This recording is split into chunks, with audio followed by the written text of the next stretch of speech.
Do you sometimes find it hard to hear God's voice? Do you sometimes struggle to work out if it's Him or not, or whether He's speaking? I've spent the last 30 years learning to hear and respond to God's voice. And over that time, I've changed my career in response to what I've heard. I've made big financial decisions, given money away or investing in response to those whispers. And sometimes I've started new projects because I've sensed that's what God's been prompting me to do, like this one, like this YouTube channel came from that. But I haven't found it easy. Sometimes I found it really difficult, and I've struggled to work out how to hear God and is that God or not. And usually there's been 5 reasons or 5 causes that have made it difficult for me. And if you find it hard, or you're struggling to hear what God's saying to you, or you don't know how, then you're going to find so much value in this video. So let's dive in. If you're new to the channel, my name is Derek, and for the last 3 decades I've been helping people explore and grow in faith, and in these videos I share tools and techniques that will help you live a deeper and a more meaningful life. So let's dive into our 5 reasons why we struggle sometimes to hear God's voice.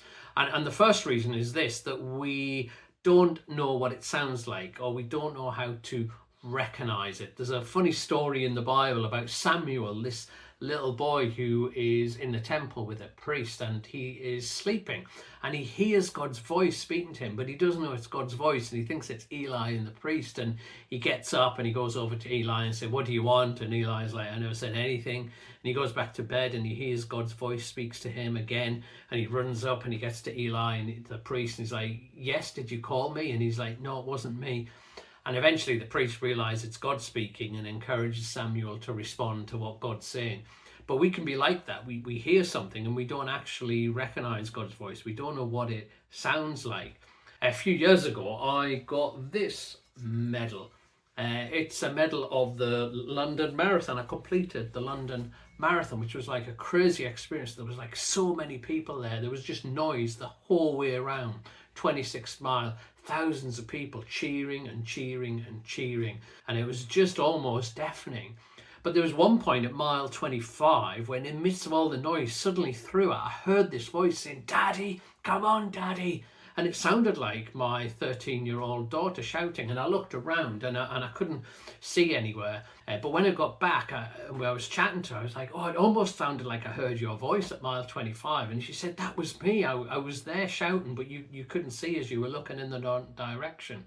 Thousands and thousands of people shouting for 26 miles. But as soon as my daughter spoke, actually I could hear it, because I could recognize it, because I was tuned into it. And God speaks to us in all sorts of ways, but we need to be able to recognize it and tune into that. He speaks to us through the dreams. He speaks to us through our desires and our thoughts. He speaks to us through other people, through reading the Bible and through movies. There's all sorts of ways God can speak to us, but we need to be tuned into it so that we recognize it. And I haven't got any shortcut for that, no quick fix, except it comes through experience. Just like the relationship with my daughter, through time you learn to recognize her voice. You learn to recognize God's voice. And I always encourage you to kind of commit on that journey of exploring it and responding to what you think He said, and over time you will get stronger and stronger in being able to recognize that voice.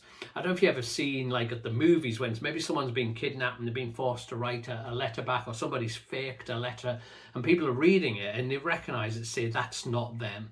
You know, they wouldn't write that phrase, or that's not how they talk. Well, it's a bit like that with God, that the more we know, we get that kind of confidence to recognize His voice. But the second reason we sometimes struggle is that I'll take this off now, is that we expect a different answer, that we come to God and we're kind of listening for Him, but really we just want Him to say a specific thing. We're not really listening to Him. We just want Him to confirm that I should marry this person, or I should take this job, and we are already kind of committed to it. But what that means is we either miss what He says because we're only listening for this particular thing, or our subconscious, it resists it. So anything that's going to contradict what we want to do, we kind of resist it and pretend not to hear. I remember that when God called me to leave my job and He wanted me to start working for a church full time, it took me a year, 2 years I think it was, before I said yes to that. And I needed other people speaking into my life, because it wasn't what I was expecting to hear. I was like, "What do you want me to do in my life, God? But this is like what I think it is.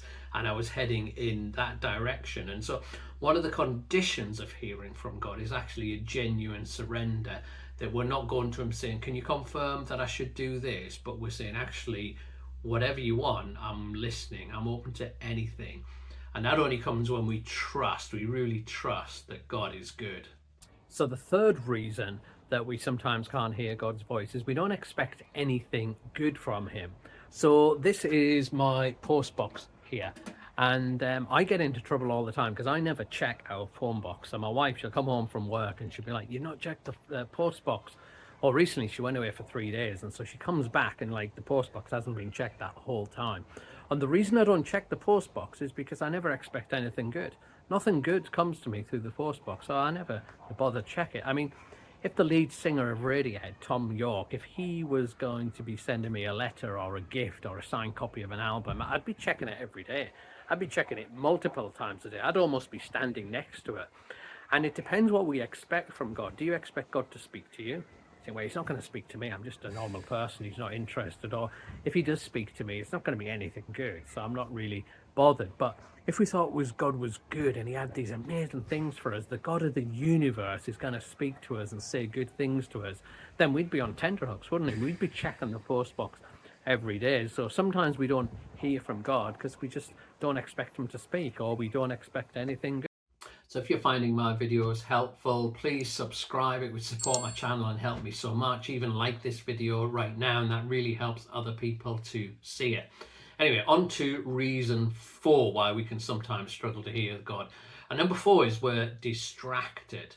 Here's a rule that I've learned, is that distraction prevents us hearing God speak. That the more space and more silence I give, the more likely is I'm hearing. And whenever I kind of clear out a lot of space, maybe I go on an away day, a retreat day for a whole day, or I go on a long walk for a couple of hours, or I just sit quiet. Whenever I create space, and the more space I create, in fact, the more likely he is to speak to me. So something always good happens, you know, that if I go on a whole day just to rest and relax in God's presence.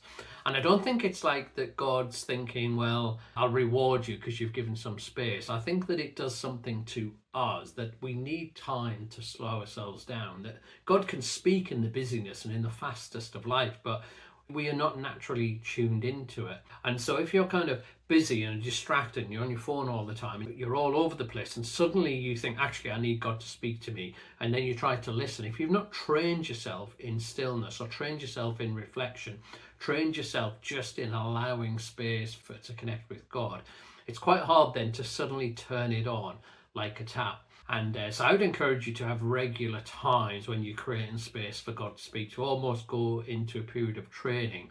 But if you are particularly seeking him for something, you know, allow a big chunk of space. You know, you don't have to sit in a chair that whole time. You can kind of walk, or you can say, right, for the next 3 hours, God, I just want to focus on you. And maybe you do a bit of housework, or you do a bit of reading, or a bit of walking, gardening, or whatever it might be. But you're just trying to give God space and direct your time and your attention towards him, because without the distractions, then we can hear God, and often he does speak to us. Okay, and reason 5 is that we are impatient. We are so used to fast communication, aren't we? It's like mind-blowing, you know, that if somebody sends you a DM, you know, sends you a message, they like expect a reply within an hour. I mean, if you didn't reply for a day, they'd just be like, have you died? Has something wrong happened? And if you're on something like WhatsApp, where they can see if you've read the message, do you ever feel the pressure where you think they know that I've read the message and the clock's ticking for them until I reply? You know, in the olden days, people used to write a letter and it could take days to communicate to each other. But today we're expected fast communication. And so we can take that into our spirituality, that we're asking God something and we're expecting to reply in minutes, hours, or days. A story in the Bible about Abraham and Sarah, who were waiting. God had promised them a child, and they're waiting to have a child. And God took them 25 years between God promising them a child and a child happening. I mean, 25 years. Could you imagine waiting 25 years to respond to a WhatsApp message? You know, our culture would just go kind of insane on that. That God does seem to work at a slower pace than we are used to. And if we're impatient, we can feel that God's not spoken, but it's more actually he's got other things on his agenda. And sometimes the reason that God is slower to speak is because he can see more than we can. We think we need to get a new job today, but God actually can see stuff going on, which means that he knows that you don't need it for a year. But the other reason that he's often slower than we would like is that his agenda is different to ours.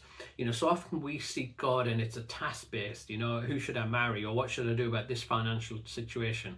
How can I fix my kids? What job should I do? We kind of task-focused, and we want a decision so that we get it right. But often God is more about the process or the journey than the outcome. So he's less interested in us getting the right job and us getting on that journey of knowing him through that. He can be less interested in us maybe marrying the right person. He's more interested in the sort of husband we will be. He's less bothered about fixing our money problems today, and maybe more interested in our heart, more attached to money. That God's agenda is slightly different, and the things that bother him's often stuff that takes time and takes a journey. And so rather than just loop in and fix it, which he does do sometimes, but often he sees it as an opportunity to take us on a bit of a journey. And you see that in lots of stories in the Bible of different characters where God takes people on a journey. So if you start this whole thing of listening to God and responding, you may be listening to try and get an answer, but you find that God's more interested in the relationship. So it's not so much as a formula, but he wants to know you and be known by you. He wants to take you on this journey. And one of the questions often we ask God is about our life purpose. And if that's something you're wrestling with, then you're going to love this video here, where I give you the 3 key questions that you need to use when discerning what your life purpose is. So I would definitely recommend that you watch that one next. Anyway, thanks for watching, and see you next time.